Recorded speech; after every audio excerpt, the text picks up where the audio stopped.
Еріншек. Ешбір жұмыс тындырмас, шөптің басын сындырмас. Еріншек бір етікші болыпты. Еріншек етікшінің 3 ешкісі бар екен. Күн суытып, қыс түспек келе жатқанын көре тұра, еріншек ешқандай қам жасамапты. Ешкілеріне азықтық жем шөп жинамапты. Бір түнде боран қар жауады да, жердің бетін ақ көрпе бүркеп қалыпты. Ешкілері енді бұрынғыдай өрістеп жайыла алмай, суық қорада бүрісіп, дірдектеп тұрады.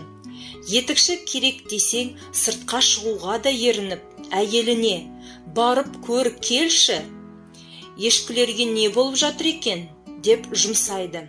Әйелі барып көріп келеді де, бір ешкі өліп қалыпты дейді. Сонда еріншек: «Мал үшін